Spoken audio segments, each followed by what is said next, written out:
Mm. All right, welcome everybody to this Wednesday's live stream. And before I introduce my guest, I want to welcome you everybody to this Wednesday's live stream. And I have two very interesting guests. But before, I want to see that from where you are, there's somebody from Uruguay, France, Wales, USA. So we have quite a lot of places already. And we already have over 20 people right in the beginning. Wait a minute, I need to turn my other off so it wasn't, so that the voice doesn't go around. And the program we're going to have today is that first I will talk with Lisa and Tom for a little while. I will ask them a few questions, and if you've been here before on these Wednesday live streams when I have guests, probably know what the thing is all about, and it's really interesting to hear different stories from different photographers and how they came up to use Olympus cameras. And then, of course, in the end, I will have a Q&A, but let's take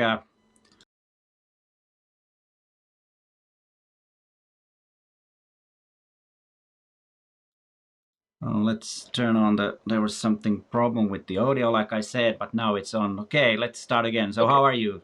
Welcome to the Very live good. stream. Very good. Thank you for having us. Hey, that's my pleasure. And you said that you've had a very good weather today over there. Yes, we had a week of kind of freezing cold in May, which was unusual, but now we have a nice sunny day and it's very nice out. Oh, that's It's cool. about 57, no clouds. All right, that's really cool. That's really cool. And let's turn the let's see if I have the names on. I don't know, I've lost my name from the. All right, now I have it there, so we got both our names there too. And you've been photographing for how long? Both of us since we were teenagers. Yeah. We've been photographing for quite a long time. We both got cameras as teenagers. Our fathers were artists. Oh, really? So we had a very heavy influence on our fathers. Not photographers, but artists, but it's still a big influence. Yeah, that photography is art. Photography is art. Or some of it at least is. And yes. When did you start getting serious with photography, so that you knew that this is something that I really want to do for the rest of my life? About 2000 for me. That was when I kind of went from a hobbyist to I want to really start to get better and be more reproducible. And we actually met through photography in 2000. So. Oh, right, cool. That's really cool. I used to photograph kids, in the psychiatric hospital for years and taught them. And I met Lisa through the camera club, but I was always asked to photograph people's weddings. Oh. So I started making money that way. All right. So that was a lot of fun, and our photography grew. It was that camera lust. You want to get better and better. You realize you had to get better equipment. Yeah, that's something that's always around. I love it. Always around. It's very therapeutic for us now. So we used to do weddings, and then the people started having, babies and families. So we don't do weddings anymore, but we have a portrait studio, and we do a lot of characters and a lot of families and babies and things like that. Yeah, and you're from East Coast, Connecticut. You don't have to be that specific, but that's the area where you're from. Yes. Yeah. Yep. So how do you see? Because I was you probably know Joseph Ellis from Dallas. He's also an Olympus educator, and we were talking about the different styles in different parts of the U.S. because the East Coast style is at least the big studios in big cities at least are a lot more the European style, and then you have a real what I would call the really a candy and all fancy California style, and then you have something in the middle there. How do you see that? Is there a difference in styles in different parts of the States?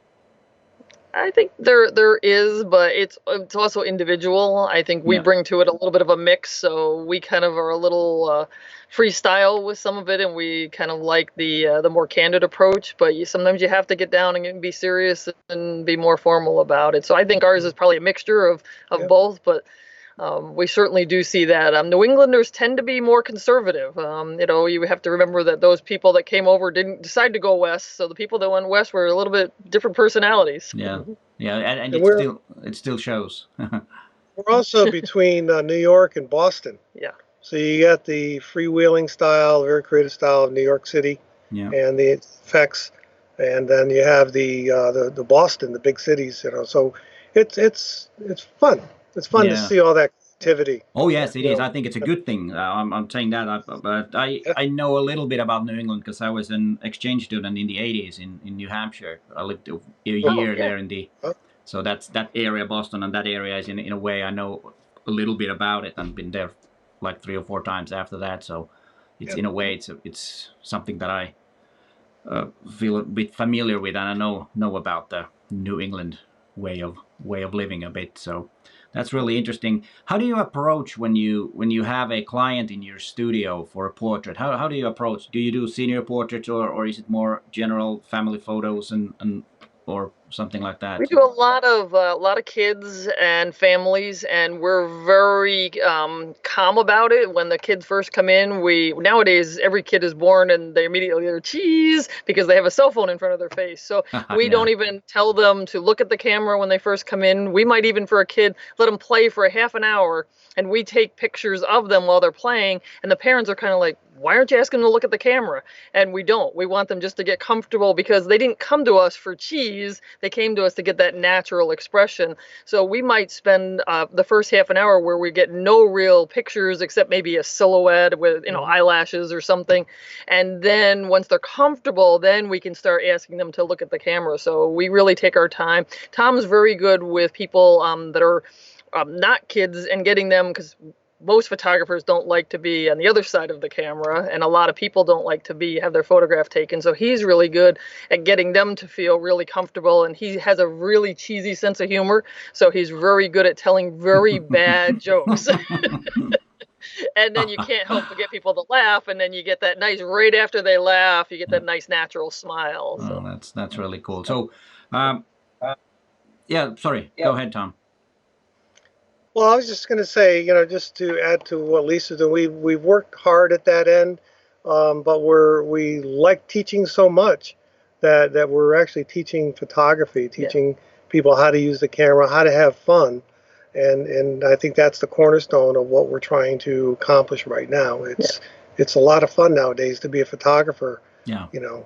Yes, I think we're using the studio 60% for teaching now. And, I teach Photoshop, I teach photography, we teach creative, macro in the winter. So we probably have switched more to using that space for light painting and other creative things, and maybe only 40% portrait now. Oh, okay, I see. Do you think that is it your own choice? You like more teaching, or is it something that people take a lot of selfies, they don't take portraits that much anymore?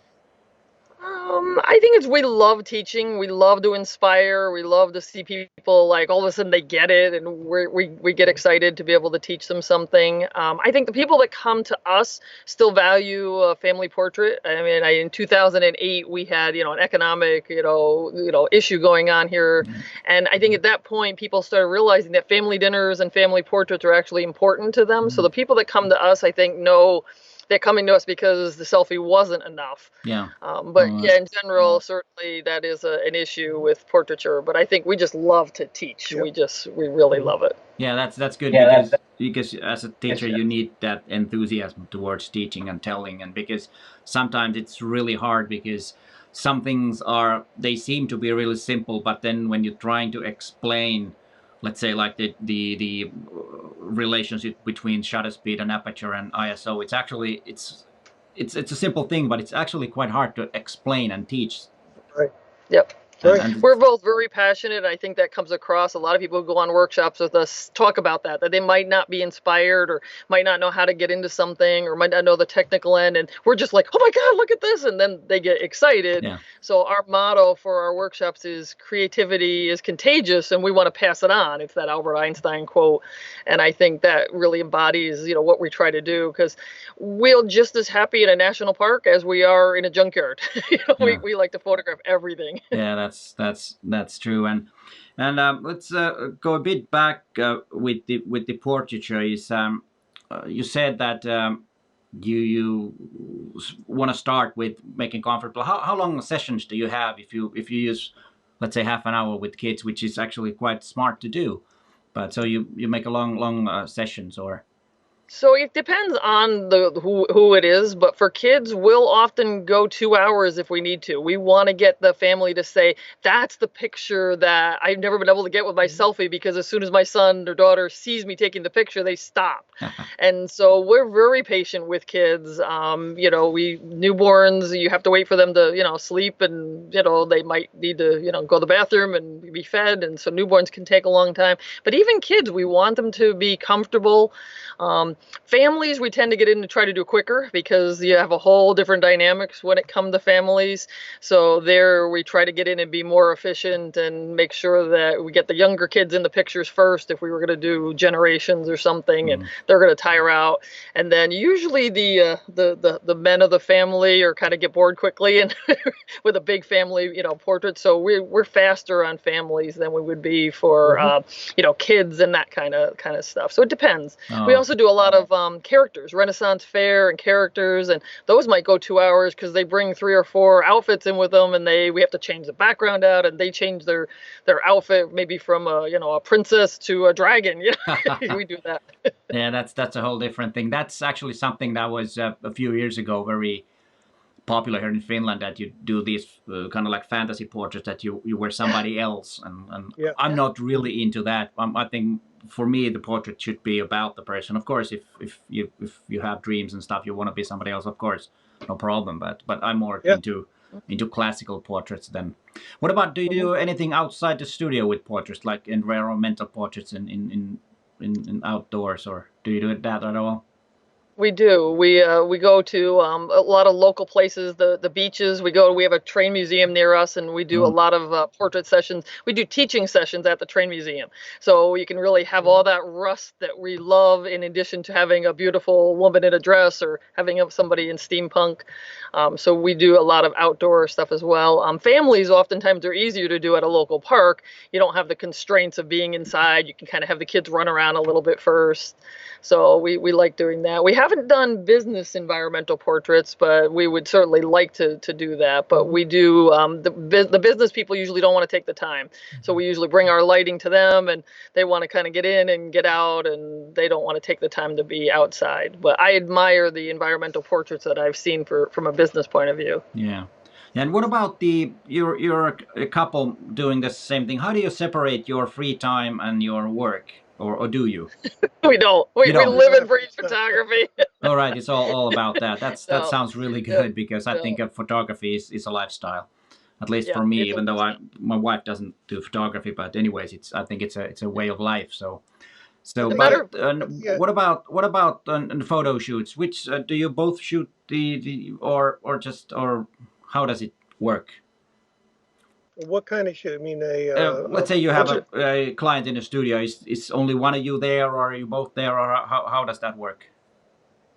I think generally, I'll take the lead in taking the photos, composing it, and Lisa will help out with the lighting. For adults. For adults. And then for kids, we usually have both of us there, with the parents. And maybe even a different lens, or but he's better at charming people. So for portraits, he's better at shooting. Yeah, that's one important thing actually with portraits. It's more important to click with the person than click the shutter actually. So that usually people forget that it actually requires a lot of people skills, and you need to how to handle the people and how to get them to be at their best. It's not actually that easy to do. No. But let's talk about the education that you do. And first thing, of course, how has it been now that all the bigger gathering has been kind of canceled, or what do you call it? We certainly miss our travel. We do a lot of travel workshops, some locally within the States, some within New England, and then usually a few a year where we fly and everything's canceled. So we really miss getting together with people from that point of view. But we've been doing a lot of one-on-ones with Zoom.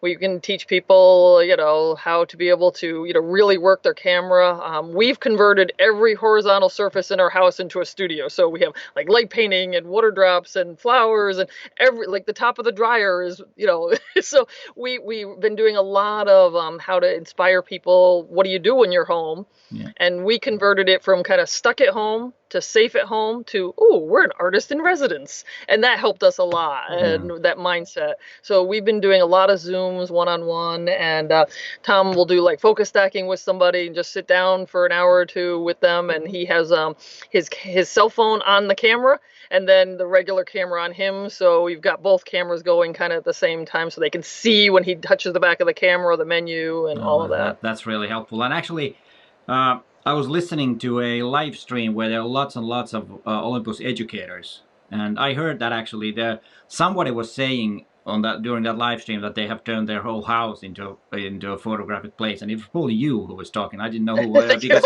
I was doing something else. I was only listening to it. I said that sounds good.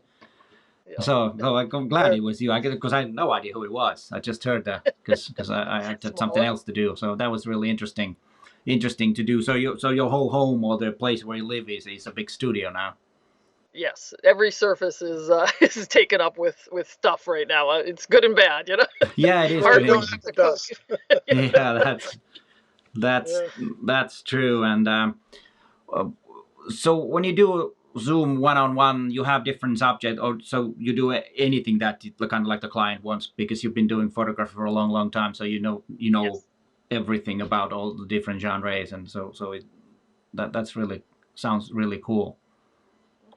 And people are home, so they get to take the time to learn more. When they're out on a trip, oftentimes they haven't used their camera, and now all of a sudden that dramatic sunset or animal's there, and now they've missed the shot, where I find people are really dedicated to, hey, wait, I have the time. I might as well come out of this, better. Oh, yeah, that's exactly. I've been trying always also that being at home quite a lot. We've been almost 3 months now with my wife at home and working from home. I also had these, because we have this, like you also in the States, we have this Home with Olympus lectures, and I've been involved with that. So we have these 1 hour sessions with that, and been doing that kind of teaching, because I always have been doing teaching since I started photography. Almost day one when I started to, tell my experiences about and learning with them, and now of course learned a few things in the last 35 years, so that's not a big problem. But you sent me some photographs. We could talk about them after I've asked you, when did you decide to start using Olympus cameras, and why? So yeah, I actually got into it first. So we, as mirrorless technology came out, we both kind of played with some mirrorless cameras, and nothing really clicked with us. And we had, bought a couple models, and it just was, every time we'd go, we'd take out our old SLRs, and we was just not convinced yet. It didn't click with us. And then we were actually out photographing a lighthouse, and we were teaching people how to do stars and how to do star trails, and all of a sudden the fog came in, and all of a sudden the lighthouse is gone, the beach is gone, there's nothing to take pictures of. And so we had 2 bags full of flashlights and light painting things, and we always have a backup plan. So we went back out onto the field, and we're just playing around with these lights. And one of our participants had an EM1 Mark 1, the original the EM1. Original one, yeah. And yep. And he's standing next to me, and so Tom's making circles, and he's doing it with the light, and we're trying to get him to make a complete circle and then move and make a complete circle and move. And the guy next to me, he's got his Olympus, and he could see on the back of the camera, and I'm like, wait, what is that? So he's telling me about this, and it was right before the EM1 Mark II came out. So I came home, I called up our local photo dealer, I called up Hunt's Photo, and I said, when is this camera coming out? Like, I gotta have one of these, because we do a lot of light painting, a lot of night photography, and it's kind of boring sitting out there for half an hour looking at a blank black screen and you don't see anything. Yeah. With Olympus now, you see, so it's like so much more fun. And so that was really what did it for us, is that we were just like enamored with this live composite and live time and being able to see it. So then I got the camera, played around with it a little bit, and then he borrowed it, and all of a sudden we started realizing it could do other things like focus stacking, and hey, wait a minute, it is lighter, and hey, wait a minute, we can handhold 840 millimeters. And so it kind of came about a little by little. And then we took a trip to Cuba, and we decided we were just going to bring our Olympus, and we just loved it. We never missed having our SLRs. We couldn't believe, because when you go to Cuba, you're up before the sun and you shoot until after the sun goes down. And I thought, if I was carrying all that SLR equipment all day long, like, I'd be really tired.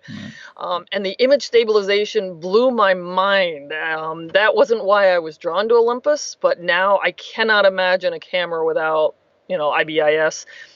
Tom's calmer than I am. You can probably even tell this from the video. But I never could handhold things well. Like, I was like a 1/200th of a second type of gal, otherwise tripod. And he could handhold things slower. He's calmer. Now I'm handholding 2 seconds. It's crazy. It is. It's mind blowing. And I've seen, you probably know Chris Airy Walker, the Australian guy. I think he lives in Belgium now. That he has a photograph of 25 seconds. Wow. Which is sharp enough. It's, of course, it's not tack sharp, but it's sharp enough, and that's mind blowing. It's unbelievable. I can do about, let's say, 5 seconds, but over that it's really hard for me. That's still compared to the old rule of thumbs when you had your shutter speed as long as your lens was. That's totally like gone. You don't. It doesn't apply anymore. I'm routinely hand-holding like 1/8 of a second, 2 seconds, and it's like, wow, this is really nice. Yeah, and I think the big change for us too came right after we went to Cuba. We came home and we were going to Florida for photographing birds, and we had 500mm lenses, so the big lenses for our SLRs. And we said, okay, we're bringing all of our Canon, all of our Olympus stuff, and we're gonna compare. We're gonna be kind of scientific about it. So we went out with our Olympus the first day. The Canon never came out of the hotel room. We came back and we just sold everything. We said, if we're going to lug it down to Florida and not use it, it's time to sell it. Yeah, that's if you don't use the gear, then it's better to sell it and use the ones that you really like. And what gear do you shoot now? What do you have now? What are your favorite Olympus cameras? We have, I love the M1X. We got the Mark III. I've been doing starry nights out here in New England and above my house, and one of the nice things about it is now hardly any planes are flying over our house. So it was really fun to get a lot of star trails, and I found the North Star above our house, and I'm loving it. The Mark III is a lot of fun to use for starry night. The M1X is great for bird photography or nature photography. It's not quite as big and heavy as the DSLR, but I just love the way it feels in my hand, and I handhold it a lot. I've done pro capture with it, but you have to your arm does get tired. Pro capture, that's true. You know what that is, but it's a lot of fun. It's a joy to use. Both of them are joys to use. Yeah. So I turned my EM1 Mark II, so that was from 2017 when it first came out. I bought it, so I turned the EM1 Mark II into my video now, so it's my webcam now, and I'm using the EM1 Mark III, and that camera just fits in my hand so nice. I'm just in love with that camera. But then I actually saw a video with Joe Ellis, and he had a EM5 Mark III, and he had like a sweatshirt on, and he had a pocket, and he just had the camera like in his pocket, and I thought, there's something nice to having something really small. So we picked up the EM5 Mark III as well, and I find for just kind of being out for informal photography, like I can always have the camera with me. Yeah, Peter, another. Yeah, sorry. Go ahead. This is our little cat here. Oh, I see. Yeah. She climbed up on our lap. Climbs up on my lap every time. All right. Now your picture froze, so there's now something wrong with the connection, but we don't care about that. I actually like the EM5 Mark III to be my kind of like go-to camera. Yeah. That's new for me, so I can see the advantage of it. Yeah, it's really nice. And then I still use the M1 Mark II, and I do have the M1 Mark III, but that's not mine actually. I loaned it from Olympus, and now we've lost. Okay, now you're back. Is it back? Is it? Yeah, is now live you're again? back. Good. There was Beautiful. I could hear your voice, but I could not see you, and now you're back. All right, it came automatically. That's really good. That's good. What I was saying is that I still have the M1 Mark II, which I use quite a lot. I really like that.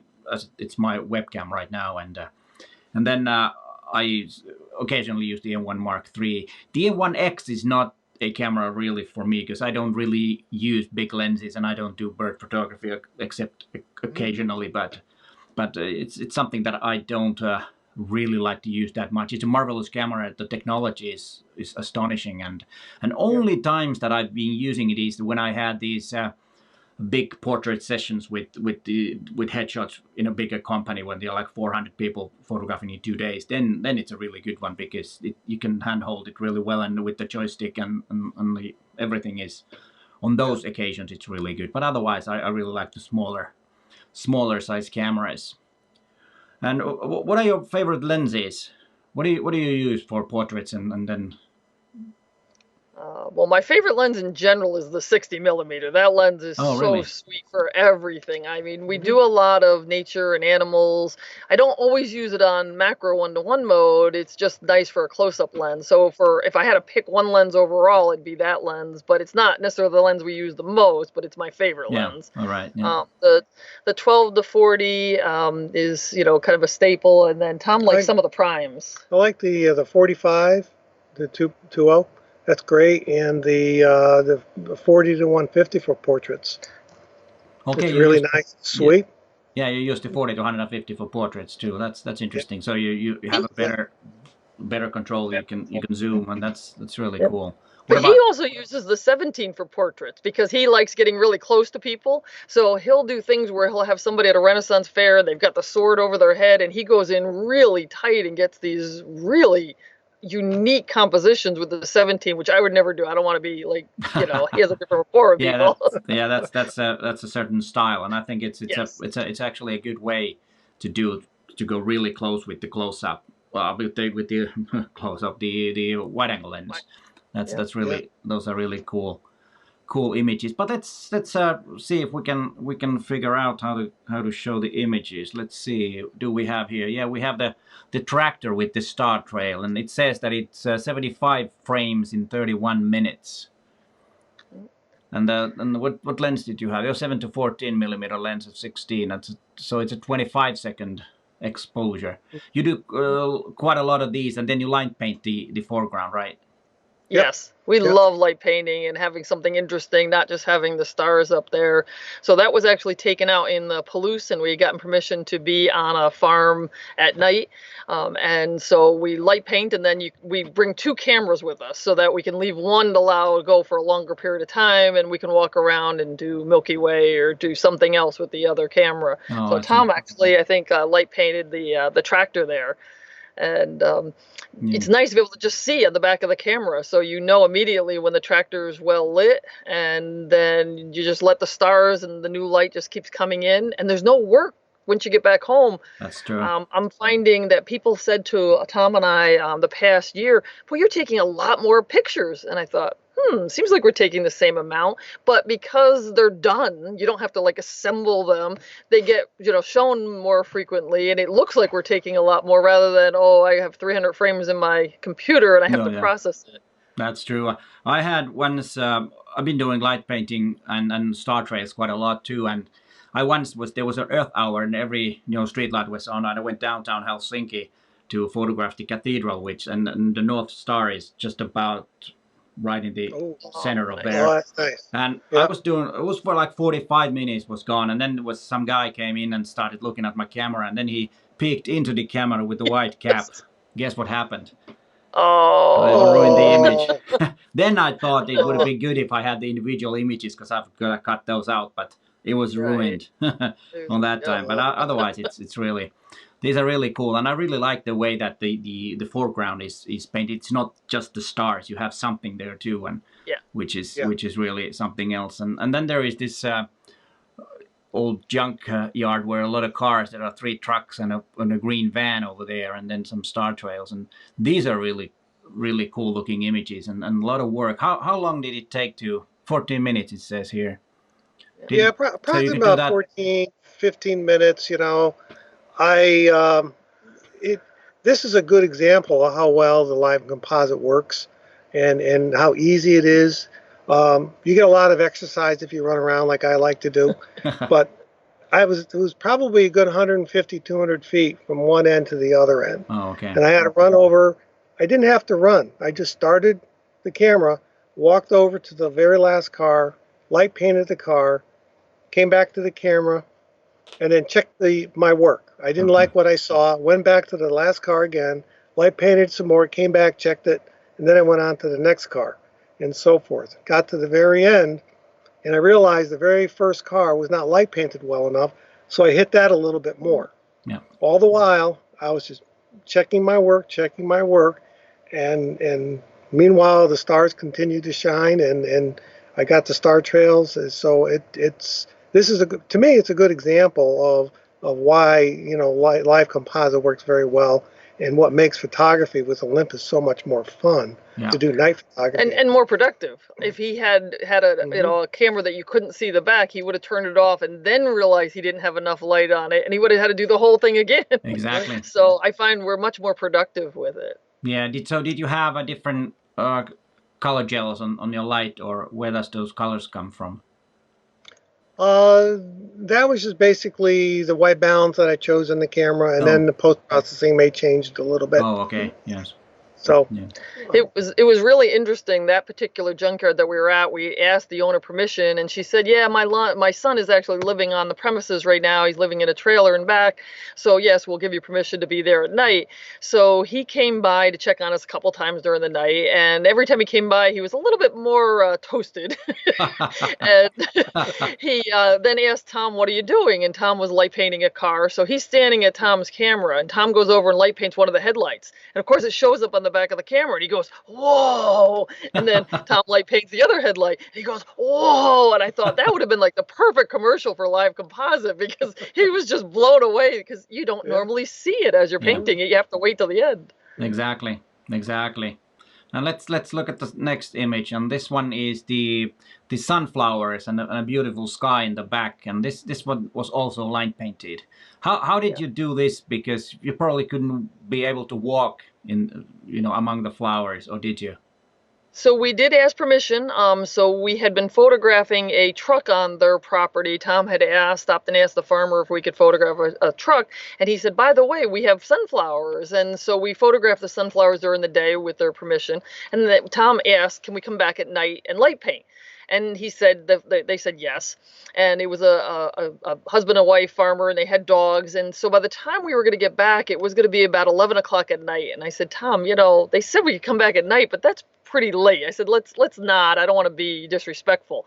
So the next day we called them and we said, sorry, we didn't get there. It was too late. And they said, no, come by anytime. We don't care if it's midnight. Come by anytime. So the next night we came, and it was right at sunset where we started. So the clouds are actually still moving in sunset. So you get a little bit of that cloud stacking in the background. And then Tom was light painting with the flashlight, and I'm watching it develop in the back, and I'm going, nope, you needed a little bit more light over here. Oh, wait, that area is still a little too dark. And we just kept letting the light accumulate. And then we got that wonderful saturated look of the sky, because the clouds were moving, and it was right, facing the west. So we weren't in the sunflowers. We were right at the border of her sunflowers, and she was actually growing them to bring to a little farmer's market. He's mainly the farmer, and so she started to do some selling of things that she wanted to plant as well. Yeah, there's one question that I wanna pop. I'll take the names out, and so I can put it there. It's John Arne Strand is asking, what is the difference between lifetime and live composite? Yeah. So there is a big difference between live time and live composite. Live time, the total amount of light keeps accumulating during your exposure. So it'll get brighter and brighter and brighter during your total exposure. But you still see it. So it's kind of like a bulb mode meets Polaroid mode. So you actually get to see your image develop on the back of the camera, but you can overexpose areas because the light will just continue to increase. Live time works really well for waterfalls, neutral density, fireworks, sparklers, things that are kind of shorter term. Live composite, the first image takes a base exposure of ambient light. And then it says for those pixels where the ambient light is, we're not going to let any more light into that area, and only new light comes in. So live composite is kind of like taking 50 pictures, bringing it back into Photoshop, lining all those layers, changing the blend mode to lighten, and only bringing the new light in. And it's really phenomenal for photographing in areas that have light pollution. One of the pictures that we took, I did star trails in San Francisco. Everybody's like, you can't get star trails in San Francisco. But if you just kind of freeze the ambient light, you can. The same with a lighthouse. We did a 60-second picture at a lighthouse, and the lighthouse just overexposed completely the picture. But with live composite, you can actually just freeze the light on that lighthouse, and only the new light comes in, and you just start building up those stars. We were on the Olympus Passion magazine. That was the cover photo for the Olympus Passion magazine. Yes, with the lighthouse. Yep. Yeah. So I actually saw that magazine, but yeah, thank you. That was a great answer. And let's go back to the images. We can have them there. And let's see what the next image was. It is okay. It's a barn next to a road with some blue skies. This must be also live comp. If I it is live composite. So this is daylight live composite because of the clouds and that's and actually this doesn't have any information. Do you remember how long was one exposure? Do you remember? My f-stop was probably like f11, f16, and the exposure was maybe maybe 5 seconds, and I was using a neutral density filter. Oh, okay, I see. Yeah, that's what you need, because it looks that it was pretty sunny weather otherwise. But what makes it work well is when the clouds are coming towards you. Exactly. If you're the camera, it really makes it a little bit more dramatic. Yeah, it does. And it's nice, again, because you know exactly when to turn it off. So you could do this with stacking. If somebody doesn't have live composite, you just take a whole bunch of pictures and you bring it into Photoshop. But we're actually seeing each stack come in.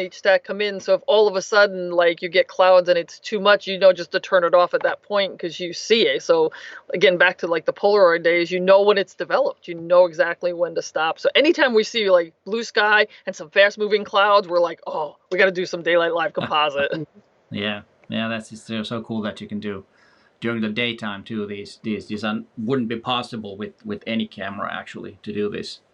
Right. That's what I really like about this, and actually the way that live composite makes the sky look, or the clouds look, it's really interesting, and I really like them. And as Tom said, it's really important to see how the wind goes, because when the clouds are coming towards you, it doesn't matter if you have live composite or a longer shutter speed. It's always the best way if you have the clouds coming straight at you. Yep. That's really, that would be a good example of live time versus live composite. If he had done that shot with live time, you'd get those blurry clouds, but not stacked clouds. Yeah. So you'd still get a kind of a cool effect. People do that a lot of times with neutral density. They just let the exposure go long and you get that blurred image. But with this, it's stacking the clouds and it gives it more of a painterly feel. Yeah, it does. It does. And let's see, the next image is a old car in woods, a blue or green car with headlights on, and I don't know what car is that. Is that a? That's an Oldsmobile, I think. Oldsmobile, all right. Well, I don't know. I'm not sure. Yeah, it doesn't matter. But this one is also with live combat light. So that is at a place called Old Car City. It's in Georgia, and it's 35 acres of cars like that in the woods. Oh, it's really? an amazing place. Yes. And we have gone there dozens and dozens of times during the day, but we finally asked, like, is there any way we can come back and do a workshop at night and light paint the cars? And so we worked on the owner for a few years, and finally we've done two years in a row where we did a light painting workshop there at night. This one's actually Tom's picture. And it actually won. They ended up doing a photo contest for they installed a Halloween exhibit to be able to get more people to come in October, and he entered that picture in, and it won second place, I think. Oh, cool. In the photo contest. Yeah. That's a real cool picture, and it sounds like a great place too. It's an amazing place. Awesome. It's great for macro photography. It's great for details. It's great for textures. The cars, you have that life after humans with things. Actually, the shirt Tom's wearing is from Old Car City during the day. We froze. We froze again. Yep. And there's also a question about this photograph from Kevin Barrett. How did you get the headlights to appear like they are on? How do you do that? Well, what I do is walk up to it quickly and shine a flashlight directly into the headlight for like real, like half a second, turn on, turn off, and I walk away. If you stand there for any length of time, you become a ghost image. Yeah. And so you walk from one end to the other, and it's important that you don't make your body, put your body between the lens and your subject, which is the headlight. So that's a very good question. And we've also learned not to wear like anything light at night. So a lot of times in the woods, you might be wearing those tan, clothes that a lot of people wear in the woods. We tend to wear black if we're going to be light painting, so that there's less chance that we are going to show up in the frame. But you can walk through a frame and not be, in the picture. So like Tom said, you can walk right up to each headlight and light paint it. Yeah, and as long as you don't flash the light straight to the camera, you just gotta kind of like. Yep. We had one person gave us permission to photograph their 2 Volkswagen Bugs, and we showed them the picture, and they said, "How'd you get headlights on? There's not even an engine in the car." Yeah, that's true. But somebody commented on this one that wait a minute, where was it? It says PG said that, "Oh whoa, this car is Stephen King. We are all done." That's a good one. That's a good one. This is really nice picture. It's one of my favorites of the whole series that you brought. And then we have one more live composite. It's a kind of landscape of mountains and an interesting looking sky, like somebody had drawn it to the sky. And that's really this particular image is taken in Death Valley. Oh, okay. And last year, and when I set this shot up, again, I was using a neutral density, filter on the camera. And there was no clouds in the sky when I first set it up, and I was really worried that there was going to be no cloud. And next thing you know, I see clouds coming over the mountain, and so I tripped the shutter.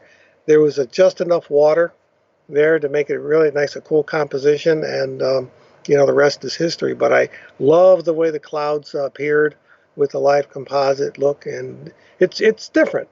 Yeah, it's different. And this has actually an interesting look. What lens did you use? Because it is a wide angle, but not very wide, is it? It's 12 to 40, I believe. Yeah, that's what because it's kind of like has this wide angle feeling, but it's still not too much actually. Yeah. Yes, absolutely. And I think it's nice that when you use a live composite features, you can get creative rather than just the straight shot. You have options. Yeah. You can do live composite. You can let the clouds go, for a long period of time, get that wispy look, or you can do live composite, or you can do something else. And it's really fun. And I love that it's like straight out of camera. Like we don't have to really do any editing. It's just like that's what you get. It's that's really true. Nice. That's true. Maybe some contrast and something like that, but that's what you do to every photograph anyway. So so it doesn't really matter. That was really. I have to say the lenses are very, very sharp. And they're excellent quality lenses, so it's really you get the bang for your buck here when you use our Olympus lenses and cameras. That's for sure. They're really good. And what I like about the whole system also that is weather safe. You don't really have to worry about if it's a bit rainy. It doesn't matter at all. You can use them. Almost abuse them. Yes, we led a workshop to Old Car City in November, and it rained one day. And half of our people had Olympus, other people had other cameras. But the people with Olympus were trying to put rain gear over it. And we said, no, you don't need it. And we were out all day long in the rain. It was warm, but we had no issues whatsoever with the camera, the lenses. We were just out all day. And it's great to be able to have that. It's liberating. Yeah, it is. I really have to put that place on my bucket list when the traveling is okay again. Oh, then definitely. That looks amazing. It's almost like it's actually look better looking than the Cadillac Ranch, which is somewhere in the west. When that was really. Yes. Have you ever been there to photograph? That would probably be also. Haven't been there, but there's a similar place called the International Car Forest, and they have planted cars upright in the dirt like Cadillac Ranch. So, I see. It's cool. That is really.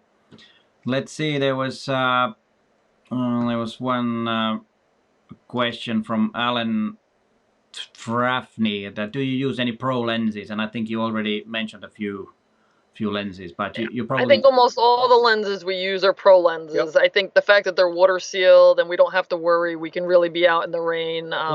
We were down in Florida and it rained and we were out there photographing in the swamps, and Tom even had a hawk land, next to him, and we're out there in the rain. You don't have to worry with those pro lenses. So I don't know if, I think maybe the 30 millimeter might be the only non-pro lens we have. 30 millimeter, Yeah. and I do have a 25 2.8.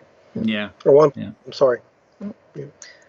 That's actually the 30 millimeter lens is quite good lens. It's a bit too short for macro. You had to be so close, but for some work it really works really nice, and but it's not weather sealed, so it's not as good as the 60 millimeter. But let's look up a few more images. There are a few images, other images, and let's see how this works. Let's turn it on. This is a close-up of water drops, and actually I did a video about macro photography with very similar image. But this is you had some color gels, and most likely on this one, right? So that one actually had two flashlights. So flashlights. I just used a regular piece of glass. It has Rain-X put onto the glass. And then what I did is I used a red flashlight coming from one direction and a blue flashlight coming from the other direction. And in the middle, you kind of got that purpley kind of color on there. So we love playing. We have lots of flashlights, bags of flashlights. We love flashlights. So we, often we'll bring them out and just kind of play with them. But I also decided that I was going to try my iPad with this. So if you put your iPad underneath the water drops, you can get similar effects. So you can just download some, graphic images. And I've done a series now with my iPad as well. So that way you're not limited to what's underneath the water drops. But it's a fun thing to be able to do while we're home. A lot of people are spending more time at home, either because we have to or because we're trying to be safe at home.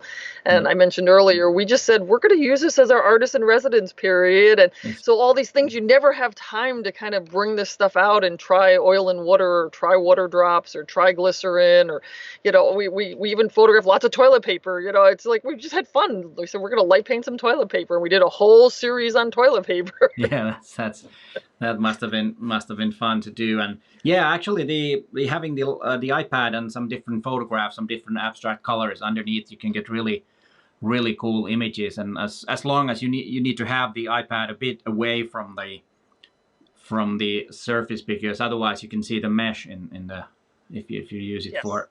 But that could be also look cool. I'm not saying that you shouldn't do it, but beware that if people are using that, and then be aware that you might see the mesh. It's actually a very good light source for if you copying slides too. You just have to have the slide a bit above the glass, then it's okay. But let's continue. So Olympus actually did pick up the water drops there, and they posted it on their Home with Olympus. And I got a lot of people email me that said, wow, that was harder than I thought. And I think what happens is you're trying to photograph, and you have to have your camera kind of parallel to the water drops. So that's one aspect. But a lot of people can't focus. So it's kind of different than focusing on a bug or a flower. So what I told people to do, as I said, put a ruler on your frame someplace. So now you photograph, you can focus on the ruler and then just move it over. It'll be the same focus for your bubbles. So that's a little tip if somebody wants to try that. I had a lot of people say that they just couldn't focus on the water drops, and then once they got the ruler, then they were able to focus. Yeah, that's a good tip. And you could also actually use focus stacking also on those if you want. That could also work if it's hard to photograph or focus. How much do you use manual focus on those close-ups? And macro. So what I tend to do is I autofocus first, and then I tweak it with a manual focus and have focus peeking on, so I can see what part it is that I want. The autofocus is great, so we rely on that, but then I want to tweak it to get the part that I want to be the sharpest, or for focus stacking, it might not pick up the thing that is the closest to the camera, but I'll use the autofocus first. Oh, right, that's interesting. So you get a kind of like a base focus, and then you tweak it with the. So do you use the option that you have the so-called autofocus plus manual mode on? Yeah, that's a really good way of doing. But there are a couple more images before we can start looking more of the questions. And then there is a I don't know what that creature is on a white background. It's this greenish. He's a chameleon. Yeah. Yes. So how was this done? That Because was it looks like the thing or the creature is posing quite nicely. He does. well. He was very cooperative. We paid him in the Crickets. mealyworm, and he that was taken with a 17 millimeter.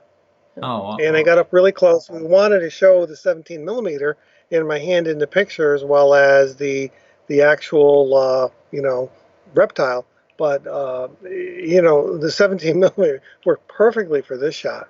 yeah, it And does. It it's does. Yeah. a wonderful, wonderful piece. But that was taken in with a Savage light tent. Oh, okay, I That see. Yeah, I see. Because the background is really cool when it looks. Yeah. So one of the, like I said, we have like home studios all over the place. The Savage light tent is now out all the time. So if we see a cool bug outside, or there's a flower outside, or I had a dandelion, I brought it in. The light tent's set up all the time, right on our dining room table, since we're not entertaining and not using the dining room table. That's So really we just cool. set up all the time over there. That's really cool. So And this guy, it was kind of interesting. He's not always that color. So chameleons, they don't really change according to what's near you. They change according to kind of their mood. Oh, And I I see. just came down one day and I was just like, wow, he's teal today. And so we had to bring him out and put him in the light tent. Yeah, there was somebody asking, actually asking, Emily Tolpin is asking about the studio setup. So it's a light tent, and then you have, how many lights do you have around it? So it's got LED lights. It's a Savage light tent. So it actually has LED lights that go up and over and around. Oh, so and then it's those got lights are white inside. Yep. Yeah, I mean, It's a really nice thing to be able to just have set up all the time, and we find that having it set up means you don't have to like drag out a whole setting for it. I do leave that particular one out even during non quarantine time periods. yeah, so you don't have to put any lights. So the lights are built inside the tent. Yes. Well, that's Yep. really cool. So they are LED lights and daylight balance maybe. Yes. Yeah, that's really cool. That makes it a lot easier, because usually the light tents, those are really handy. But if you need to have lights outside of the tent, then Right. it's take a lot of time to build So- and take a lot of space too. So that's a really I have handy seen way. some do-it-yourself ones where people just took a cardboard box and then put sheer curtains all around it, and then Yeah. just use Home Depot lights. But Yeah. then you have to do a little bit more work because it's not, like you said, daylight balance exactly. Yeah. But I've seen people do it as a DIY type of setup Oh yeah, as well. it can be done, and you can get some good results, but it might, do some little work. But Right. it's a good practice to build one of those and understand how the light works. And in that sense, it's not a bad idea to do it yourself things. And then we actually got chameleons because we own a lot of frogs. And at one point we had probably too many frogs. Oh. And so Tom told me, do not come home with any more frogs. No more frogs. So I came home with chameleons. All right. And then there's one more, and talking about frogs, you have a frog kind of like hanging from a flower, or was it? Oh, yes. That's a lemur frog. Yeah, that's So we, at one point, we had over 300 frogs. We probably only have about 50 frogs right now. So we have really. poison dart frogs and tree frogs and toads, and they really get used to us. So I've been kind of called the frog whisperer, because when a frog comes out, I just kind of tell it, like, hey, if you do something really cool like that and just sit still, like, I'll put you on Instagram and you'll be famous. And the frog's like, okay. So you do have to have a lot of patience. We have done workshops where people come in and photograph the frogs, and they're like, well, can you make them sit still, or can you make them pose Indian style? I'm like, no, you can't do that. Yeah, But if you're patient, they'll eventually kind of do some interesting things, and they'll hang out for you. But this frog is known for its eyes. The eyes are what's really cool about that frog. Oh yeah, those are really interesting, and I like the pose. It's the frog is like hanging there, and take my picture. Yeah. That's really good. I love the colors, and what's really great about this image actually is you have the same color background as the frog, but the separation of the subject from the background is still great, even though it's not done with any motion. What do you call it, the depth of field or anything like that. But it's really something about the light, and also about the texture that they have, and then the beautiful color of the flowers is really a cool image. Thank you. Really, It's really. nice having a bunch, because then if one frog just isn't in the mood to be photographed, we don't ever want a frog to be stressed. We just put them back and we'll take out a different frog. That's handy. That's handy to Yeah. have models all around, Yeah. all around there. And then I hope you people enjoyed these wonderful photographs. And now I think it's time for our Q&A. And since we have Olympus educators, let's see what kinds of questions you have. And as I told you, Lisa and Tom, if you see anything that you want to answer, just help yourself and start answering, and I will try to find it to so that it's going to be on the line so they know what we're talking about. Okay, then there was about the question about the chameleon. Did you choose such a high ISO, or was this on auto ISO? Because the ISO was quite high on that image. Yeah, a lot of our animal pictures, the ISO is quite high, between 2000 and 6400. It's because we want to make sure that the chameleon or the frog or whatever the animal is sharp, and they're going to move, and their eyes are going to move, and if it's a frog, its neck is going to move, and so you have to have a high enough shutter speed to be able to get that, and you have to have enough depth of field.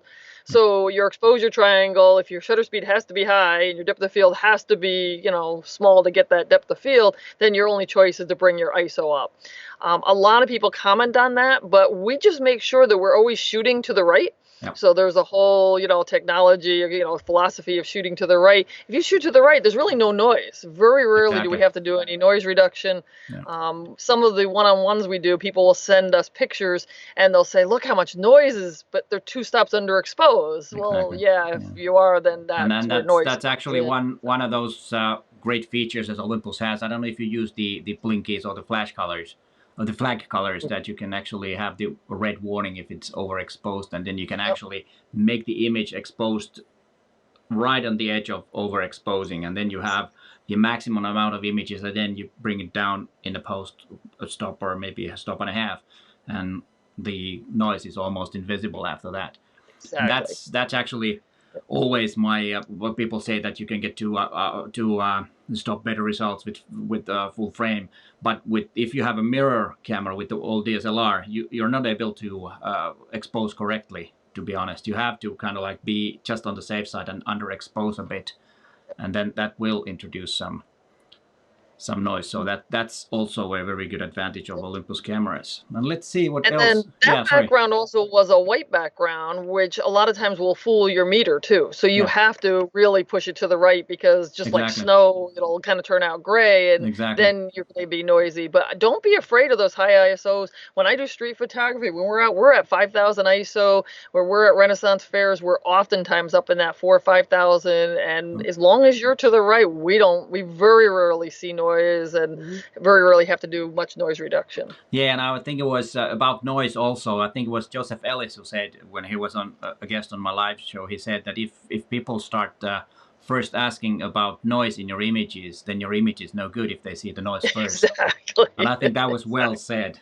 And there's some truth in that. He does have a very good video on exposing to the right, and he explains what a lot of people don't understand is that histogram is not linear. 50% of the data is in the first quadrant. So if you're off one quadrant, you've lost half of your pixels. Exactly. That's really true.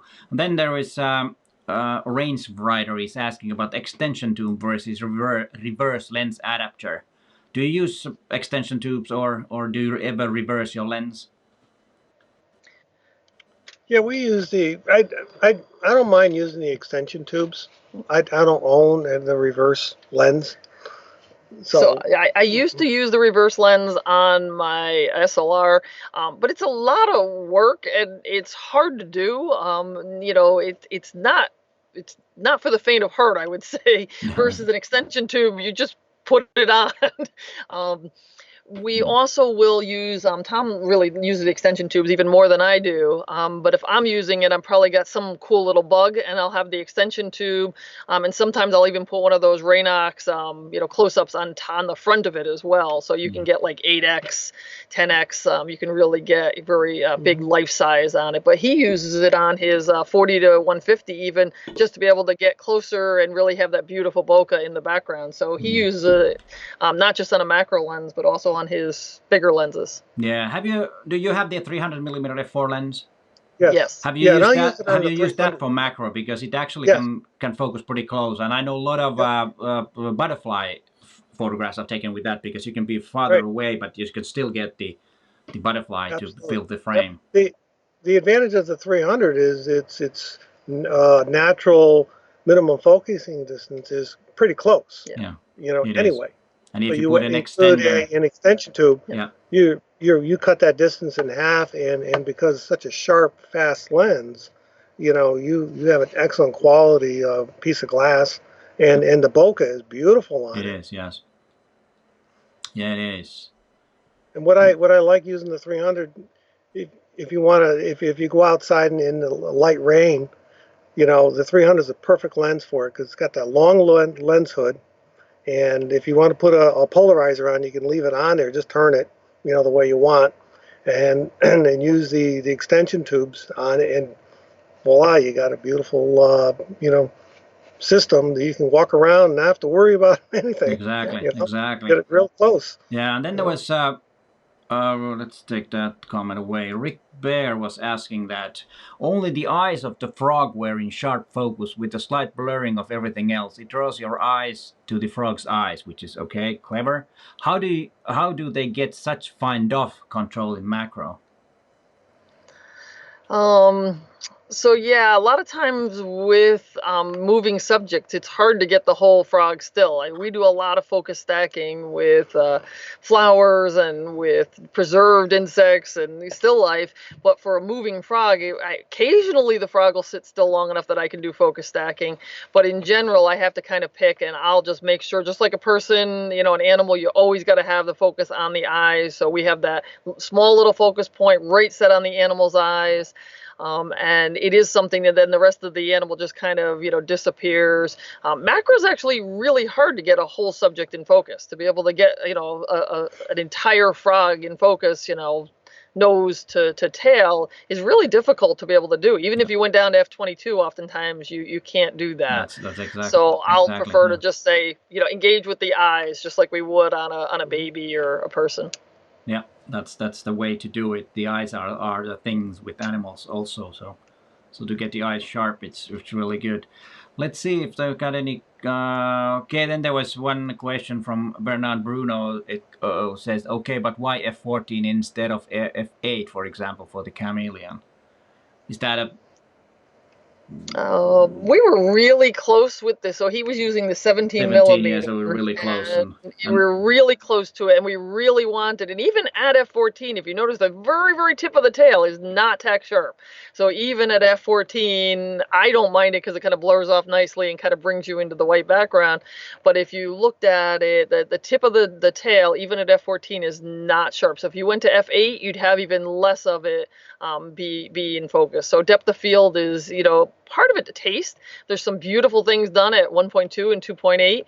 And then some people really like everything sharp. So you kind of have to decide based on your taste and what's your subject, how much of that do you want to be in focus. So for that one, f/14 was really, I think, because of the lens we were using, we were really close to the animal and that depth of the angle of the chameleon.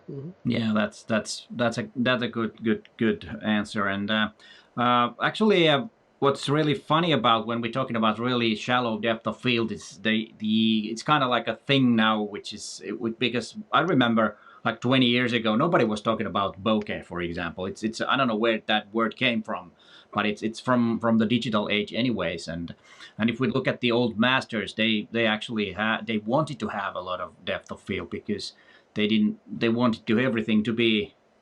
They didn't want to hide anything, so it's actually quite new, and in a way they think that it's something to aim for, but it's only one part of making images and one small part. And then there's something about the John Eliopoulos asking, do you do any HSS photography outside, preferably with the 1 to 1.2 lenses to achieve perfect lighting of person and best separation and bokeh? And what he's talking about, the high sync speed flash. Yep. Do you ever use that? Yeah, I do like using it if you're out and see. Lisa and I like to photograph in the Renaissance fairs. So I'll just bring my the Mark II or the Mix, and I'll just hand hold my flash. But I like to use the high-speed sync just to get a little pop, little fill flash, and keep the ambient light in the background, more natural looking rather than blowing them out. And I find that it works fairly well. You don't use as much battery power, and with the Olympus flashes, it's pretty lightweight and it's easy to use. Yeah, but well, I think yeah. Sorry, go ahead. a lot of people are afraid of flash, and I know me back in 2000 when we met, like I was not touching flash. It was just something that they just looked, blown out, and it just looked artificial. And then he would come back from like a baseball game, and he'd be shooting these baseball, and he said, "Well, I use high speed, sync on my," and I'm like, "All right, you got to teach me how to do this." So he really taught me how to use flash. It was not something that I think a lot of people are afraid, because it can be kind of overwhelming and you first start playing with it, but you have time now. Take the flash out, and if you have a dog, photograph the dog, or photograph a cereal box, like play with it. Yeah, so. It's I personally don't use that much flash. Of course, with doing portraits outdoors, sometimes I do, and then of course indoor portraits I always have. But then I use bigger studio flashes. Then you probably use those also in studios. Yeah. Bigger flashlight. Big Ellen Chromes with big 2x3 soft boxes and beautiful light in the studio. A different thing. And then I want to highlight this Uwe's comment about fantastic pictures. It's a joy. Well, thank you. I agree. They were really, really great photos. Let's see, what else do we have here? And then there is one question about from Pre-G about your experience with diffraction with the with the Micro Four Thirds with f4. So, I guess there's two parts to it. I used to always teach that you had to find the sweet spot of your lens, and diffraction was something that was a really big deal. And I think it's kind of antiquated. I think most modern lenses nowadays, f18, f22, I don't think there's as much diffraction as there used to be 20, 30 years ago. And I think people are still afraid to shoot at f18. And a lot of times we're shooting at that and we're not seeing what everybody was talking about. And so I think it's one of these things that everybody's just passed along from, generation to generation. And I don't know if it's as real as people think it is. But I also sometimes will choose to do focus stacking because I'm worried about it. So in the back of my mind, it still sometimes influences me, even though I don't always see it in my pictures. But sometimes I go, well, if I focus stack, then I can be at the sweet spot of my lens. I can say pick f8. And I can have my background be nice and soft, and I can have everything be in focus. And because I can do it all in camera and I don't need Photoshop, I find myself doing focus stacking a lot more, and that eliminates all of that. Eliminates depth of field, eliminates, makes beautiful backgrounds, and then you don't have to worry about diffraction as much. That's true. And then there was Rick Bear has another question about when I was talking about the 300 f4 for macro. Are there other lenses, obvious Olympus lenses, people should try when exploring macro?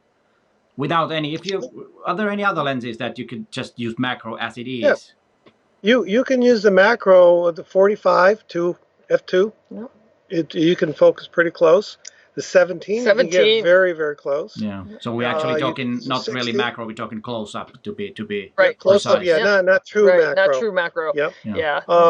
True macro. You're really limited to the 30 and the 60. Yeah. I mean, so a lot of people, when they talk macro, they really mean close up. Yeah, but to be honest, I don't really care if it's a macro or close. If it's a good photograph, I don't care. Exactly. but to be exact, right. Yeah, what if you want to be exact, but technically macro means one-to-one life size or bigger. I use the 60 millimeter all the time, but probably only maybe 20% of the time do I actually have it on macro mode, where it's that 2-to-1 ratio. Most of the time I'm using it more as a close-up lens. I think Rick's question is a very good question, because when you see somebody like us say, all right, I use my 300, I'm using it for a specific purpose because I've tried different techniques. I like the look. I like what it gives me. So I've already gone through that learning curve. I think that's an excellent question, because I think what you should do, if you have those lenses or if you have access to any other lens, to try it, to see what you like and to experiment. That's one of the nice things about the Olympus equipment. It's not super expensive, and it's not like the Canon system or Nikon or a Sony system where you're spending thousands on one lens. But the reality is is you get good quality lenses, and you can have fun with it. Peter, I wanted to go back to the high-speed sync. Oh yeah, sure. There's a picture of a butterfly, and I don't know if we can pull it up. Yeah, if you can, please do it. And if I was at a butterfly garden with Lisa, was it earlier this year? Yes. And let's see if I can do that. That was taken with the high-speed sync. Let's see if we can pull it up. Yeah, let me see if I can get it. Not yet, not yet. And I just popped a little bit of flash on it. It. Can you see it? Not yet, no. No. Must not be sharing right. All right. Yeah, because I had the same problem. I don't know if there's been some software updates, because I wasn't able to share this. Okay, we'll go on to the next one. Yeah, well, that was a good attempt. if you have the picture somewhere online, if you have a link to it, and send it to me, and I'll put it in the description of the video, the link to that image. Okay. Because then you can actually see. I saw there was a question too about focus stacking versus focus bracketing. So yeah, and then there was do you mean this one, when you focus stack, are you using in-camera stacking or Photoshop? Or versus, which one is better? What do you prefer? So I'm kind of a scientist by training, so I had to do the comparisons and do stacking in camera and compare it to Photoshop. Obviously, it takes more time in Photoshop and it takes more expertise, but I wanted to see what was the quality. And I find that the focus stacking in camera is phenomenal. So I would say 95% of the time I'm focus stacking in camera. So you can do between 3 and 15 frames. But if you haven't upgraded your EM1 Mark II, you might be still limited to 8. Do the firmware update, because then you can get to 15. Yeah. For most flowers, bugs, landscapes, 3 to 15 is plenty. So I find that we're doing focus stacking, like I said, 95% of the time. Even handheld sometimes, although, you have to see how much wind or whatever's going on for handheld. But I find if I'm doing something really close up, so I've got some cool rhinoceros beetle and I'm really at that macro mode and I go, ooh, 15 frames is not enough, that's when I'm switching over and said, oh, I need 30 or I need 60, and then I'm doing it in Photoshop. But as I said, 95% of ours are straight out of camera, and as I said, if you haven't done the firmware update on the EM1 Mark II, you get that little box, so you know exactly what's going to be cropped off. It's nice, and you can go from I would say 10 frames is probably the one I use most often when I'm doing flowers and bugs, butterflies. 5.6 or f8? Well, it depends on the background. So Tom asked what's my aperture. If I'm out in Longwood Gardens or at a flower gardens, I might have to be at 2.8 or f4 because the background's too distracting. If I'm home here and can control my background, I'm usually more at f5.6 or f8. Yeah. But what about when you do focus bracketing and stacking, you have the ability to fine-tune the difference in the focus difference in between images. Have you figured out how that actually works? Because I tried to figure it out with actually I took a ruler and started measuring, but it was a big mess when I tried to figure out. But do you have any advice on that? There's too many variables. The reason why we actually asked Olympus this, because we get asked that question, we asked them to kind of bring it back to, corporate and answer the question.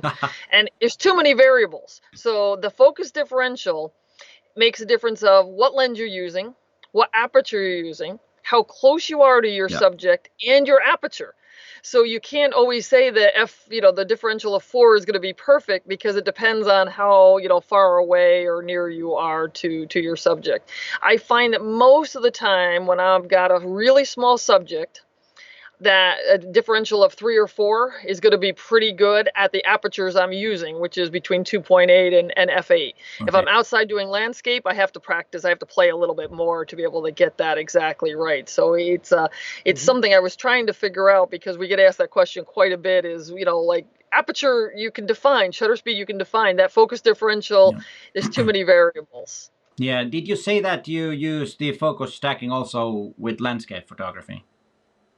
Yes. Yeah, you do that a lot. So Yep, we want that rock in the foreground, whatever that is in the foreground, and then the mountains, and then the sky. We want that, and that's where I think your diffraction shows a little bit more than in macro subjects, because you're able to focus on those 3 points and get the best of all 3 of those. And if you zoomed in at 300% and pixel peeped, I think you'd notice a difference by doing focus stacking on your landscapes. Yeah, I've never really tried that. Maybe I should try that and see how that actually works, because and then there's another question. You've been using a lot of bracketing. Have you ever bracketed the 999 images? Have you managed to do that? No. I've tried it a few times and it doesn't. Would be that detailed. No. I don't know why, but you can do that. But I don't know if anybody. I've never heard that anybody could do that.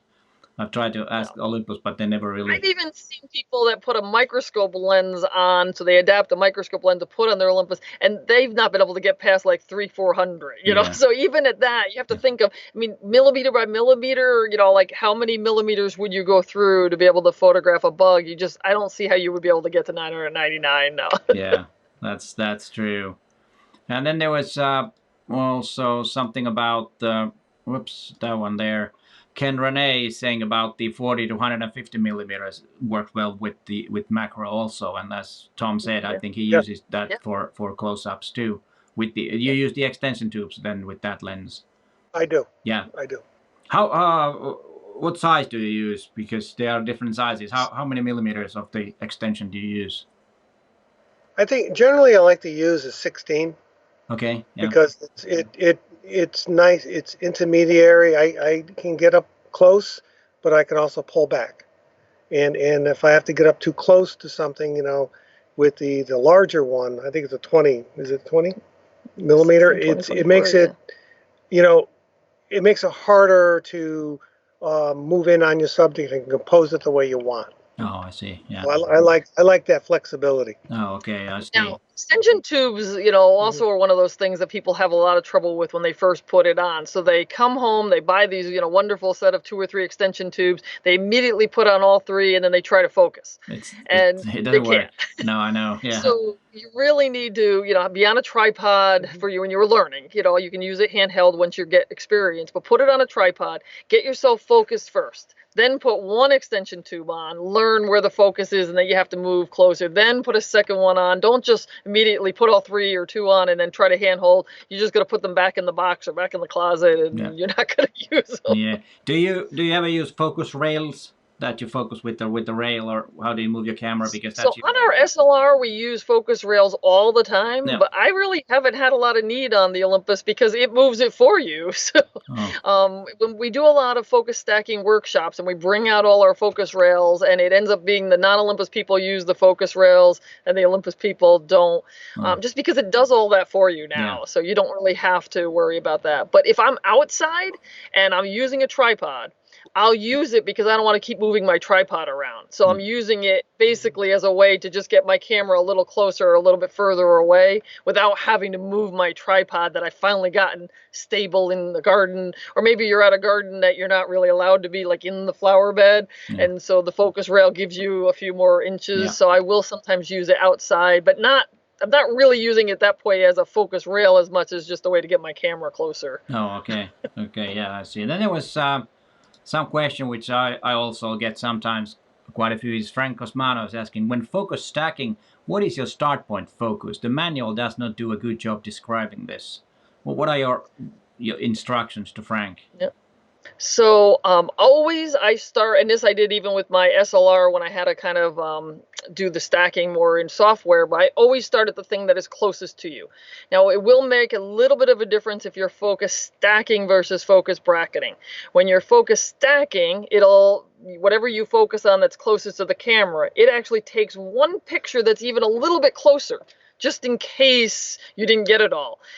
Focus bracketing will not. It starts and then just keeps moving further and further away. But focus stacking, if you look at your series, the first picture is what you focused on. The next picture is actually a little bit closer to you, and then it goes backward. So always, and sometimes I'll even move my hand. If it's a flower, sometimes I can't tell which petal is closer to me. I'll actually move my hand and see which one is going to be touching my hand first. Because sometimes your eye can deceive you, and this one looks like it's actually closer, but it's this one that's closer. But I always start start of the thing that's closer to you. And part of it is that as you focus, the image actually will change in size just a little bit. And therefore, the software, when it puts it together, whether it's in camera or in Photoshop, it knows to compensate for that. Yeah, yeah, that's always because with the depth of field, there's always more in the back of the focusing point and a little bit less in the front. So that's why you need to start from the front. And let's see, what else do we have questions? They're going.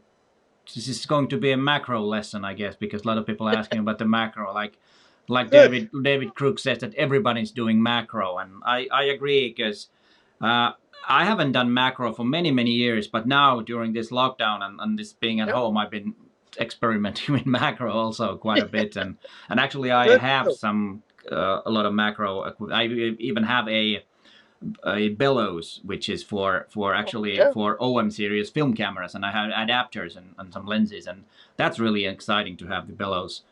But I don't think that bellows is not that much used anymore in digital era. I haven't seen that much, but there are still some. Let's see. Since people are interested in the macro, then we did just get the macro flash from Olympus, and it will do focus stacking. So normal flashes don't recycle fast enough. Yeah. On the Olympus flash, you can actually set it for 15 frames, and it actually goes off 15 times for the flash, and it will sync with that. And it's pretty nice because you can move the flashes around, so they're mounted on both sides. You can move up and down, or you can even take one off and put it behind a little bit. I'm really in love with that little flash unit. Yeah, so and the great thing is, as you said, is it actually automatically syncs the flash to the next image. You don't have to set the differences. Like if you have any other brand flash, then you have to figure out the differences. Then you have to set it from the camera. But with Olympus flashes, you don't need to do that, and it is really great.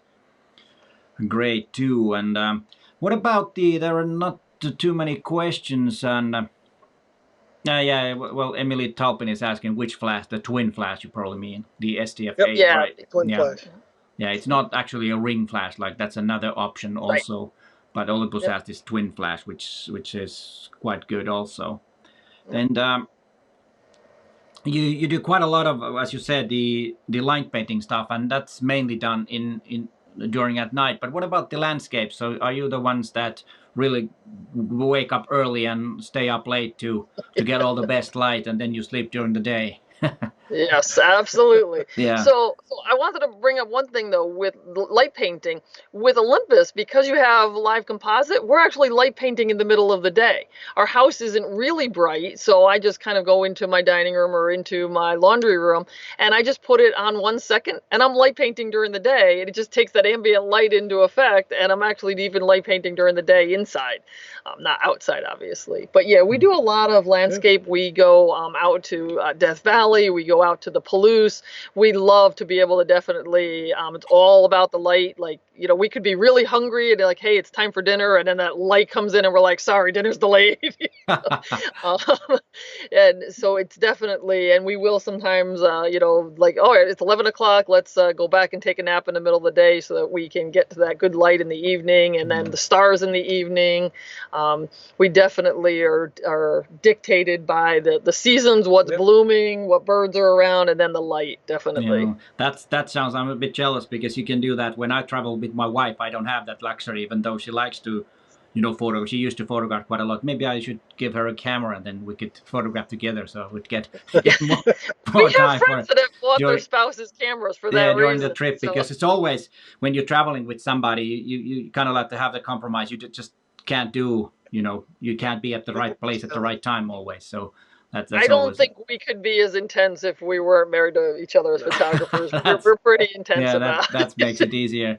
And then I don't know if you can answer this, if this is too hard of a question, what Rick Bear again answers to that. Could Lisa and Tom rank their favorite Olympus macro-capable lenses in order of which they use most, and whether they use an extension tube at what length for each lens? Is that something that you... I know maybe 60... You already mentioned the 60 millimeter. Yeah. Lens, which is I'll speak for myself quickly because at least you can dive into detail because she has more. I like using the 40 to 150 with an extension tube, and the 300 with an extension tube if I'm going to shoot outside, flowers, or if it's going to be a butterfly or something like that. And for me, it's that 60 millimeter. I have the 30 and I do use it sometimes, but that 60 is just, it's sweet. It's just a beautiful lens. And then if I need to, I can just quickly put it on that, 2-to-1 mode and be able to get really close into it. That 60 millimeter, if I'm going to even walk in the woods, I've got, my one camera has the 60 millimeter and that's on my spider holster. And then if we're photographing landscape or, sometimes the sunset doesn't happen. Well, what do? I have that 60 millimeter. I can always find a subject. We'll go birding and we'll have the 300 on, and then I have that 60 millimeter on my spider right on my hip, and then look, there's a cool sand dollar, and I'll just take it out and photograph. So that 60 millimeter is pretty much always on my second body. Yeah, that's interesting. That's interesting. And then there is Sam Thompson asking about when at Death Valley have you taken a diversion to the airplane graveyard, thinking of your car images? We haven't done it yet, but I think that would be some place to go. Yeah, it sounds like because that would probably be totally cool to have. And I don't know if he has been from Death Valley. You can easily get to the International Car Forest of the Last Church. And it is up near Gold. It's not a real church. It's not a real church. This is the field, and it is up near Gold Point and Gold Field, and they're interesting towns up there. And then there's all these cars that are just planted, and then the cars started to rot, and then they brought graffiti artists in, and they painted all the cars with wonderful graffiti. There's a school bus that's sitting there the exact same angle as the Milky Way, so really? You can actually light paint the bus and then have this bus standing up in the air, and then the Milky Way is right up there with it, so that's a nice little place up that way as well. Yeah. But what is your favorite place to photograph? Do you have any? What's your absolute favorite? If you could go now, any place, where would you go? That's a tough one. I think we really like the Longwood Gardens is one place. We like the Adirondacks. Palouse. We love in the Palouse. But I'd say if you're looking for old cars, Old Car City, and I personally do not hesitate to knock on doors if I see an interesting car. Yep. I've yet to be declined. Yeah, that's. I had one man up in New York State, the Adirondacks. We saw an old car in a thicket of old pine trees, and it was a really cool composition. So we didn't want to just start photographing, so I knocked on the guy's door. He opened the door. On the inside of the door was a shotgun. So I'm like, okay, I said, I asked permission, and he said, well, thank you very much. I really appreciate it. And he said, somebody did photograph, and I had to chase him off my property. And then he proceeded to invite me for a peanut butter and jelly sandwich, which I had to decline. That's actually a very good advice that always ask and no photograph is worth taking too many risks, whatever the risk might be. No. I think most people respond in good faith. If you're honest, and they will, oblige you. I think, though, that if you think about a bigger answer to your question, our favorite thing to photograph is whatever we're photographing now. Like, we love a lot of subjects, and if you said, he answered that way, and I agree, because you said if we could travel right now and go anywhere, where would we go? But I think wherever we are, that's our favorite place, because that's a good answer. I was hoping actually that you answered my laundry room. That's what it probably meant. That's what you meant. That's true. Now, so, Peter, you asked, you said that we were talking about where you like to photograph, and where we are is where we would be photographing. Before we started, I told you the story of walking my dog today, and I saw a hawk being pestered by a crow, and I saw the hawk turning, doing a 360 turn in the air to get at the crow. And I only wish I had my 300 with me. So you're always thinking, when you see stuff like that. That's true. There was actually one question that Eleanor H. Saren I had to step out and missed your comment on using auto ISO versus choosing your ISO, and when you have to close the ISO and auto ISO does not go well with fast-moving subject like birds and animals. So I think most of the time we'll pick our ISO intentionally, but there are a couple of times where I do like auto ISO. If I'm walking around at night, like in the evening doing street photography, the circumstances change really quickly. I mean, you're going to have a beautiful lit building and a neon sign, and then somebody there, and you're going to have a dark area. So I'll put auto ISO if I'm just doing, very, handheld street photography, and then I don't have to worry. It's going to pick the ISO that's the lowest circumstances that I have. The other one where we use auto ISO is we're photographing birds, and we know that you need a certain shutter speed to get your birds sharp. And what's going to happen is as it gets darker and darker, we'll put it on auto ISO so that we're guaranteed to have that shutter speed. I don't, like you mentioned earlier, if what we're noticing is the noise, and the picture wasn't that interesting to begin with. A blurry bird picture doesn't do any good. Mm-hmm. You could say, oh, it has no noise. I shot it at 200 ISO, but it's blurry. It doesn't do any good. So I'll put auto ISO on as I'm photographing, birds, as the light keeps going down and down and down, and then I don't have to worry about constantly changing my settings as the light starts to decrease. Yeah, that's really good. I hope you got your answer right. And then there was, I need to pull this up from Rick Bear. He asked me to please pass my thanks to Lisa and Tom. Their answers were really detailed and terrifically helpful. Oh, good. Says Rick Thank Bear. you. I agree with Rick. I love his totally. questions. I totally agree. Then there was a question about 1975 Plato. Do you do or ever did street photography? You probably mentioned a bit that you do. What's your approach on street photography? Is it more like the classical decisive moment thing, or do you look for shapes or details, or do you ask people for their portraits, or what's your approach on street? So it's changed a lot. Well, there's two parts to street photography. One, like you said, is abstracts and shadows and shapes, and we just love walking around with a camera taking those kind of images.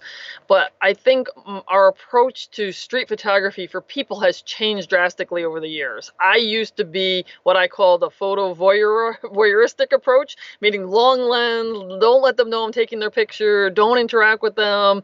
I used to be scared, and now I go up and ask them, and I find that it's so I've done like homeless people in New Orleans, homeless people in San Francisco, and I was with my 12mm lens, purposely did not bring a long lens. I went up to them, I talked to them, I asked their permission, and I think by asking their permission and telling them that they're worthy of you taking a portrait of them and not like stealing a portrait of them, you're making their importance, more so. It's not the same, I think. So there are obviously times for kids that if you ask to take a picture, then they stop what they're doing. And so sometimes for kids, it's a little bit harder. But for adults, I find that now and Tom's always been better at approaching people than I have, whether it's asking somebody, can we come on their property to photograph, or going up to an interesting person going, like, I love your beard. Can I photograph your beard? It took me a long time to get to being able to do that. It's something that I actively practiced on.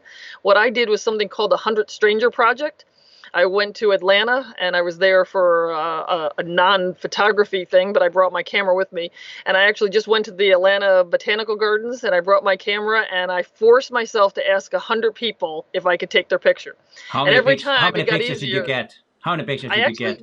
I actually got over 100. That's cool. That's good. And at one point, there was an event going on, and I had asked the bartender if I could take his picture. And the bartender got in on it, and he started sending me people over. And I said, no, that's cheating. I said, you can't ask for me. I have to ask. And so some people can't do it in a day, and it's something that I still have to work toward. And some days I feel braver than others, so you have to kind of work up to it. But I find my portraits are much more intimate. I get to know more about people, whether they're a homeless person on the street or just a regular person going to work. You find out something more about them. One homeless guy said, I used to be a photographer. I had a photography studio, and then I got injured, and then I lost my house. And he's telling me his story. We chatted for quite a long time. The portrait to me meant a lot more versus just being able to kind of steal it with a long lens. But I recognize that is not easy for people to do. Yeah, all of us cannot do that, but you're probably aware of the Humans of New York project, which actually reminds me of when you were. All right, we have a bit of a. All right, now you're back. Now you're back. All right. Right. You probably know the Humans of New York project. You probably have heard about it, and that reminds me when you said that you'll learn a lot about the people when you're asking them their photographs. And the approach that Tom has, that said what you said, that he asked that, okay, you have a nice beard, can I take a photograph? And that's a really good way, because I used to, I think 10 years ago, I used to do quite a lot of street photography and photographing street portraits of people. And I used to, somebody had a nice hat and I went up and you know, you got like 99% of people said, yeah, it's all right to take a picture. But it has changed, because now of all this Me Too stuff, and when as a, you know, an older guy, I cannot go to a younger girl and say, can I take a picture? It's not the, it used to be okay 10 years ago, but now I wouldn't do it. Yeah. Well, the same with kids nowadays. It doesn't matter. The kids, it's the same thing. Yep. And in that sense, it has changed. And then there is another question about the Auto ISO from Sam Thompson, who I know takes some great street photography. And he asked that for street photography, if on Auto ISO, what do you set your upper limit to, and do you set a minimum shutter speed? So what's the upper limit on ISO, and then what about the shutter speed limit, which you can actually limit? I'm still at 6400, although Tom's been lately going above it, and I just haven't done the experiments and haven't played with above 6400. So I generally set my upper limit to 6400. And then the answer as far as the shutter speed, it depends. If I'm doing abstract and street, hey, 2 seconds is fine. I don't care. For people, you have to decide, are they doing something interesting? You know, if you got somebody doing something versus they're just kind of standing there, you know, and you're taking more of a portrait of them. As I said, last June I was in San Francisco and I did lots of intimate portraits of a lot of the homeless people out there, and my shutter speeds were low, but they were sitting on the ground, they're not moving, you know, so it really depends on the subject that you're doing. I would say in general, we're still trying to get at least a 30th of a second for a person, because we do move. I mean, people are going to move, but it really depends on what they're doing. And but I think the ISO is something that's on my list to play with the next time I go out and do some street photography and see what happens above 6400. I just haven't done it. Tom has, but I haven't yet. All right, thanks for the answer. Let's see if there are any good. If you see any questions that I might have missed, it then we could actually. We want to apologize. One gentleman was a little upset that the focus point right over Elisa's face. And, I don't know why. And I don't want to start touching things. So we apologize. Sorry. I guess we'll have to fix that for next time. Yeah, it's actually, there's a focus up. I didn't even notice it. Now I see it.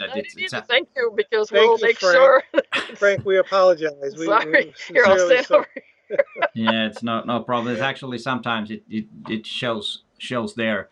But we've been here almost an hour and 40 minutes, and the questions have been really interesting. Do you have anything that you want to answer that I have missed, or? I think when it comes to using the Olympus Micro Four Thirds is to be brave, to experiment, not be afraid, to photograph whatever you like. You know, and use whatever tool you have, experiment. Your learning curve is whatever you make it, and ask questions. Well, there are a lot of good questions here that we were able to answer. We hope we satisfied you, but the Olympus system is a lot of fun to use. Micro Four Thirds or the mirrorless cameras they're loads of fun. It's an incredible time to be a photographer. And I think my advice was just photograph as much as you can. There's an old film quote that said your first 10,000 pictures are your worst, but that's not a digital quote. That's a film quote. Yeah. So, put a couple more zeros on it. I've heard some people say, well, they took the batteries out of their camera because, they're stuck home. And I'm like, no, there's still lots of things to shoot, whether it's macro and abstract, whether it's your backyard, there's still things to shoot. This is the time to practice practice your aperture or find your sweet spot, or you to figure out, are you a 2.8 person or do you a f22 person, and learn something about yourself as well as about your camera. So definitely don't view this as a time where, oh, I can't travel, therefore I can't take pictures. You know, we're always going to be shooting no matter what the circumstances. And I think a good thing to say, Pete, to Peter or to people is, don't be afraid to make mistakes, because that's where you learn. Exactly. The camera's not going to break. You're not going to throw away $15, $20 worth of film. You know, it's only a digital picture, and you just learn. And actually on digital age, the more images you take, the less expensive the camera is, because the one picture costs less and less, even you take more and more. And it's really interesting that you said about having fun, because every person that I've interviewed on my live shows, when they say that what happened after they switched to Olympus, everybody has said that it kind of like gave back the fun of photography, and they have a lot of more fun. And that's really interesting. But that's something that happened to me also, that it's a lot more fun to use than big bulky cameras, and that's really interesting that everybody is saying that. Let's see, Rick Bear has something something about people on the street. A street cat named Bob, written by someone who lived on the street. He felt society wasn't interested. When he got Bob the cat, people spoke to him. Street people love to be engaged. Yeah, that's probably true. Yes. Yeah. Yeah. And of course, they oftentimes feel invisible rather than they feel important. If you take the time to ask them if you can photograph them. Yeah, and then and always I think to ask them and respect them and take to try to make them look good in the photograph, and in that sense to respect them. I think that's important, because they are unfortunate people. And this is what 1957 Plato also said, true, that Micro Four Thirds brought back the fun in photography for me. Yeah, that it has done a lot of that for many of us. And but I think we've had a really wonderful talk, and what I've reading the comments, people have been really enjoying your answers, and thanks for the images that we could show to people and talk about those, and really big thanks to you, and hope your residence won't last forever, so that you can start traveling and seeing people and teaching them. You're really doing a great job with the Olympus, and also other brand photographers, and really you don't have to be an Olympus user to attend our workshops. Of course not. Always remember, and I will put some links. They are not there yet, but I will put some links of your website. So if people want to contact you and start learning more, then absolutely. Yeah, great. But I really appreciated this discussion. This was really great, and everything will go well with you, I hope, and we'll see that the world will get better after the summer when everything is over. All right. Thanks everybody, and thanks for watching, and bye for now.